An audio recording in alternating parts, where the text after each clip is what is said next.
my worst nightmare.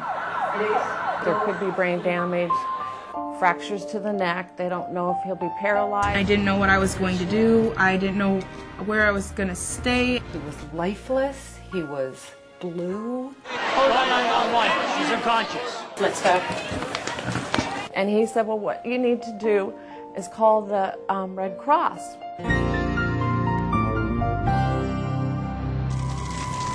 And I got a message saying that my apartment was on fire. My car, the first people that I seen was the Red Cross. As a volunteer, we're able to assist the people with their food, with their clothing, with a place to stay, whatever their immediate needs are. They've lost everything. And then we'll show up with all this love and with all this compassion to let them know it's going to be okay. The Red Cross, they're there for you. And I really, really appreciate what they've done for me and my family.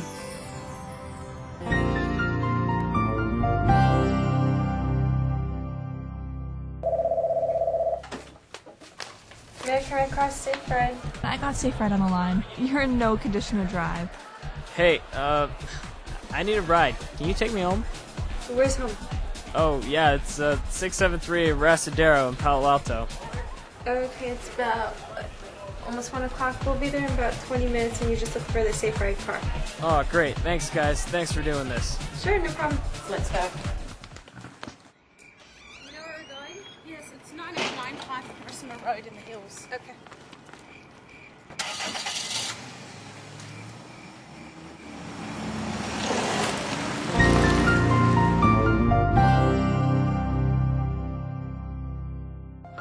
The doctor told us that there could be brain damage, fractures to the neck. They don't know if he'll be paralyzed. They couldn't really tell us. It wasn't good. My youngest son, James, and my daughter-in-law were both very upset, and their friend also who was in the service was there. And he said, well, what you need to do is call the Red Cross. The poor guy that I got hold of at the Red Cross, he was wonderful, just very calming. Just said, you know, ma'am, I understand. I'm going to help you. We're going to find him. Monday, my daughter-in-law got an email from my son in Iraq that he had gotten it okay already, and he'd be on a plane the next day. When I came out of the coma, the oldest son was at the foot of the bed, massaging my feet and legs to get the blood moving.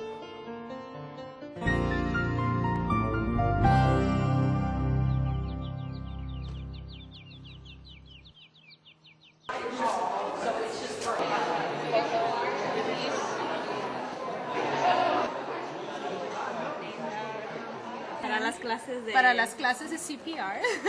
让每一个人都有CPR 的这个讯息，然后跟学习。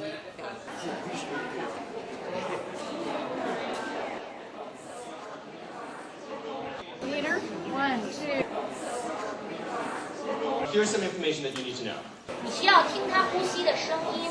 I okay? Call 911. She's unconscious. There's no response. Have someone call 911. Put your breathing barrier in place and give 2 rescue breaths. 1 1000, 4 1000, 5 1000, 6 1000, 7 1000, 8 1000, 9 1000, 10 1000.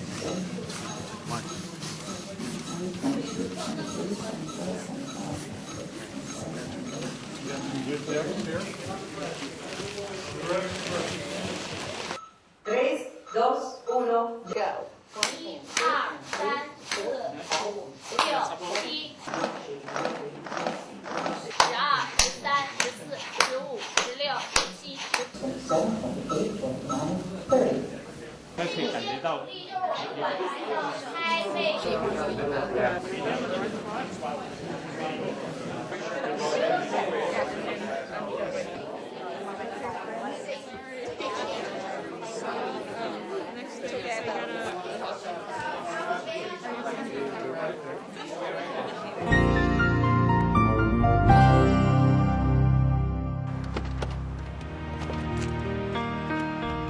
You know, even after 20 years, we thank God every day Dan is still with us. Hi, honey. How are you?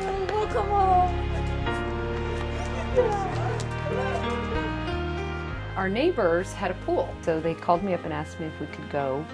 And I said, well, I'll come, but I'm going to be the lifeguard because Dan was just shy of his 2nd birthday. And we were there, and I got in the pool, and I was with Katie, and all of a sudden, I just heard this voice inside of myself say, where is Dan? It was my worst nightmare. There he was lifeless, he was blue, and I thought,